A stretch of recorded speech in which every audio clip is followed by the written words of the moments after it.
Monsoon जमकर बरस रहा है, लेकिन पहाड़ों के लिए ये किसी आफत से कम नहीं है। पिछले हफ्ते जम्मू कश्मीर में बुरा हाल था, तो अब उत्तराखंड और हिमाचल प्रदेश पर मॉनसून भारी पड़ रहा है। यहां लगातार पहाड़ दरक रहे हैं, सड़कों पर चलना तो खतरे से खाली नहीं।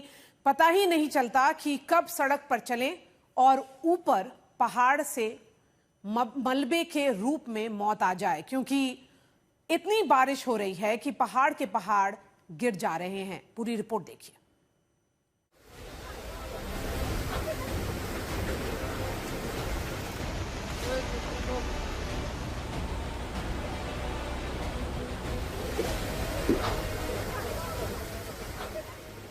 कहीं पहाड़ टूट रहे हैं, कहीं पुल टूट रहे हैं, कहीं नदियों में उफान है, कहीं लोगों की आफत में जान है। पहाड़ों पर भारी बारिश हो रही है, लगातार मौसम बिगड़ा हुआ है और सबसे ज्यादा डर लग रहा है सड़कों पर। ये देहरादून मसूरी रोड की तस्वीरें हैं। ऊपर पहाड़ से लगातार पत्थर गिर रहे हैं। पहले तो लगा कि हल्का है, लेकिन थोड़ी देर में ही इस भूस्खलन की रफ्तार तेज हो जाती है। पत्थर, मिट्टी, पेड़, मलबा, लगता है कि जैसे पूरा का पूरा पहाड़ ही नीचे गिर गया। यहां सोमवार रात से ही मूसलाधार बारिश जारी है और इसका side effect Mussoorie Dehradun road पर दिख गया। इस रास्ते पर भूस्खलन हुआ तो दोनों तरफ गाड़ियों की बड़ी बड़ी लाइनें लग गई। घंटों तक यात्री परेशान रहे। बाद में प्रशासन मौके पर पहुंचा और जेसीबी मशीनों की मदद से मलबा हटाया।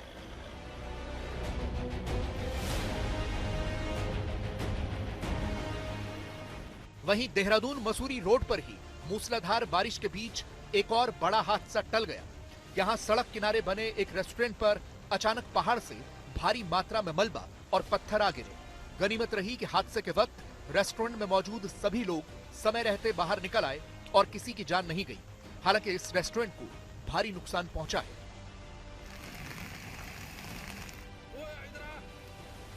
मसूरी से ही एक और वीडियो सामने आया है। यहां पूरा का पूरा पहाड़ ही बहकर नीचे आ गया।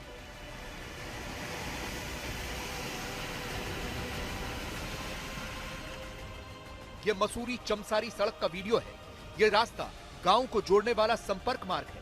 यहां भी लगातार बारिश हो रही है, जिसकी वजह से भारी मात्रा में मलबा और चट्टानें खिसक कर सड़क पर आ गई।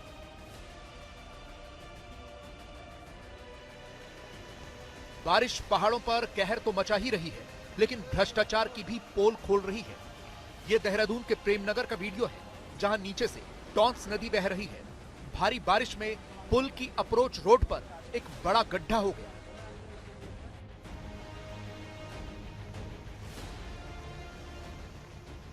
साल 2025 में सितंबर के महीने में देहरादून के अलग अलग इलाकों में आई प्राकृतिक आपदा में यह पुल भी क्षतिग्रस्त हो गया था। इस पुल को फिर से तैयार करने में 16 करोड़ रुपए की लागत लगी। 10 महीने का समय लगा और 13 जुलाई 2026 को यह पुल ट्रैफिक के लिए खोल दिया गया था। लेकिन सिर्फ 16 दिन के भीतर ही इस पुल की अप्रोच रोड धंस गई और इतना बड़ा गड्ढा हो गया।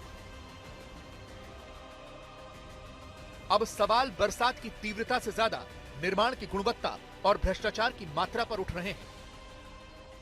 आप मेरे पीछे देखेंगे, ये अप्रोच पुल का एक बड़ा हिस्सा नदी में धंसकर बह गया है। हालांकि एक नाकाम कोशिश की जा रही है प्रशासन के द्वारा, इसमें मलबा डाला जा रहा है क्योंकि गड्ढा भरने की कोशिश है और जल्द ही इस पुल निर्माण को पूरा कर आवाजाही भी शुरू कराने की कोशिश की जा रही है। लेकिन जो पुल का प्रवाह है, नदी जिस तरह से बह रही है, देखिए किस तरीके से मलबा डाला जा रहा है और कोशिश यही की जा रही है कि जो पुल का हिस्सा धंसा है उसे जल्द ही दोबारा से बनाया जा सके ताकि आवाजाही हो। लेकिन जो मौसम है वो एक चेतावनी बना हुआ है। इस तरफ आप देखेंगे तो बैरिकेडिंग लगी हुई है। तमाम जो लोग हैं वो इस तरफ खड़े हुए हैं और कहीं न कहीं सड़क खुलने का इंतजार कर रहे हैं। इस पुल के क्षतिग्रस्त होने से दर्जनों ग्रामीण इलाकों का संपर्क राजधानी से टूट गया है। यहाँ तमाम जो लोग हैं वो आवाजाही को लेकर मुश्किलें झेल रहे हैं, क्योंकि अगर ये पुल जल्दी सही नहीं होता है तो राजधानी पहुंचने के लिए एक लंबा सफर तय करना पड़ेगा। बस ये सरकार ने क्या भ्रष्टाचार कर रखा है कुछ समझ नहीं आता है। 16 करोड़ लगा के 16 करोड़ में से 16 लाख भी मुझे नहीं लगता कि इसमें लगे होंगे, और ये जो जैसी हालत पिछली बार थी वैसी हालत इस बार फिर हो चुकी है। क्या फायदा हुआ इस पुल को बनाने में? जनता को इतनी समस्या है, जनता बहुत परेशान है इससे। मलबा डाला जा रहा है, अभी मलबा डाला जा रहा है छुपाने के लिए बस, और क्या है इसमें? लिपापोती कर रहे हैं। कॉलेजों को, प्रतिष्ठानों को बड़ा ही संकट का सामना करना पड़ता है इसका। दो विधायक की सीमा के अंतर्गत ऐसा साल में 2-3 बार होना, और अभी बना है 16 करोड़ में। मुझे नहीं लगता इसमें 5 लाख करोड़ भी लगाओ। सरकार के पास वही घिसापिटा जवाब है कि जांच कराएंगे, कमी होगी तो दूर की जाएगी। लेकिन सवाल उस सिस्टम पर है जिसने पुल को तैयार करने के लिए 10 महीने का वक्त लिया, 16 करोड़ रुपए खर्च किए और 16 दिन में ही ये गड्ढे में बदल गया।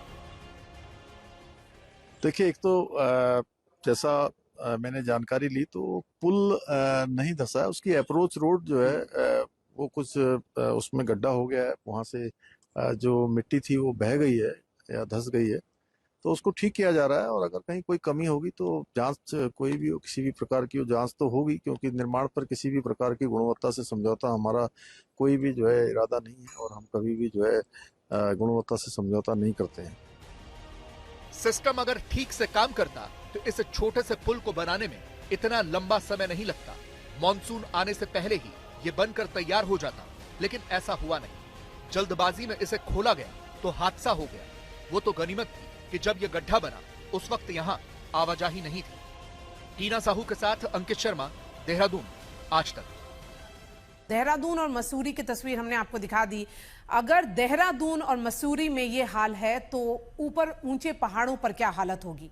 बारिश की वजह से चारधाम यात्रा रोकनी पड़ी है, क्योंकि जगह जगह सड़कें टूट गई हैं। पहाड़ों पर नदियां उफान पर हैं, खतरे के निशान को पार कर चुकी हैं। और सबसे बड़ी चिंता की बात यह है कि भारी बारिश की चेतावनी आगे भी है।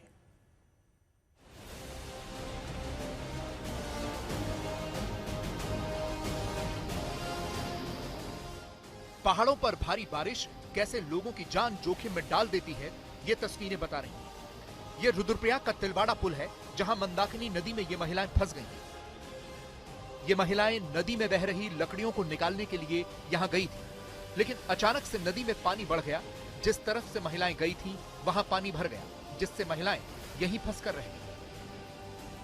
ये 3 महिलाएं तिलवाड़ा की नदी के तट पर लकड़ी लेने गई थी, तो दोनों ओर से बाढ़ आने के कारण ये तीनों महिलाएं यहाँ पर फंस गई हैं। इसके बाद लोगों ने एसडीआरएफ को सूचना दी। तुरंत एसडीआरएफ की टीम मौके पर पहुंची। नदी के एक तरफ से छोटा सा अस्थायी पुल बनाया गया और फिर एक एक करके इन महिलाओं का रेस्क्यू किया गया। गनीमत थी कि कोई हादसा नहीं हुआ, क्योंकि नीचे नदी का बहाव बहुत तेज था और इसी बहाव में इन महिलाओं को सुरक्षित निकाला गया।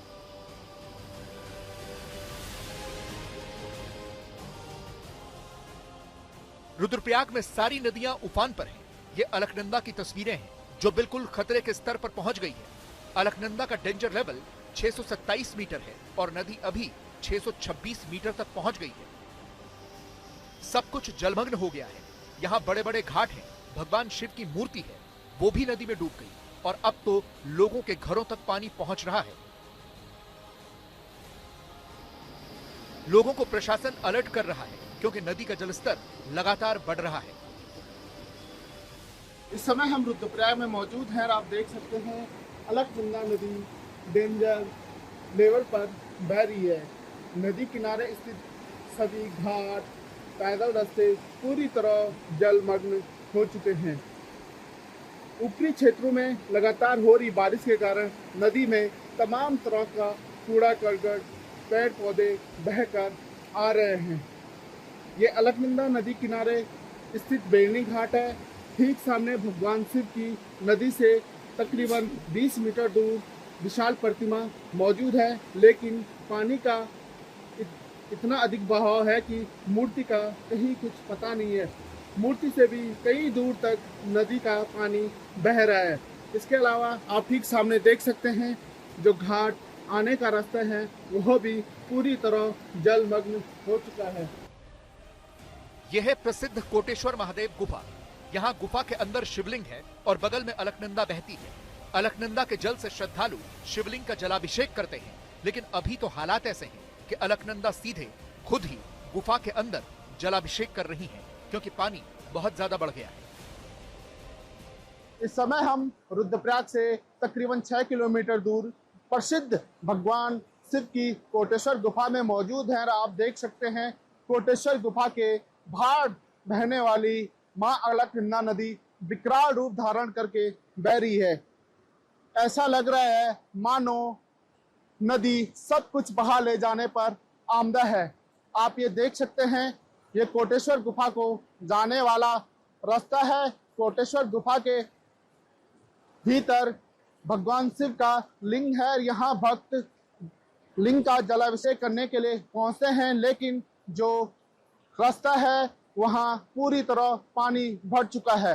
स्थिति यह है कि गुफा के भीतर तक भी पानी पहुंच चुका है। लगातार बारिश को देखते हुए केदारनाथ यात्रा रोक दी गई है, क्योंकि बारिश और भूस्खलन हो रहा है। इसीलिए यात्रा अस्थायी तौर पर रोकी गई है और यात्रियों को सुरक्षित जगहों पर रुकने की सलाह दी गई है।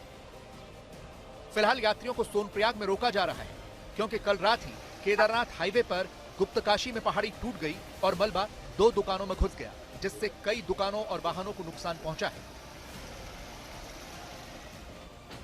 इधर चमोली में देर रात से बारिश जारी है, जिसकी वजह से कंचनगंगा के पास बद्रीनाथ राष्ट्रीय राजमार्ग पूरी तरह से बाधित हो गया। यहाँ पानी के साथ साथ बड़े बड़े पत्थर और मिट्टी सड़कों पर आ गई, जिससे वाहनों की आवाजाही ठप हो गई। सड़क खोलने का काम युद्ध स्तर पर जारी है। प्रशासन कह रहा है कि मौसम सामान्य होने तक यात्रा न करें और सतर्क रहें। बारिश से तबाही उत्तराखंड के साथ साथ हिमाचल में भी हो रही है। यहाँ चंबा में सोमवार की रात को बारिश ने भारी तबाही मचाई। मलबा कई घरों में घुस गया। राहत ये रही कि कोई जनहानि नहीं हुई, लेकिन कई घरों, दुकानों और निजी संपत्तियों को नुकसान पहुंचा है। मलबे की चपेट में आने से 12 से ज्यादा वाहन दब गए, जिनमें निजी कारें, मालवाहक ट्रक, मोटरसाइकिलें और स्कूटी शामिल हैं।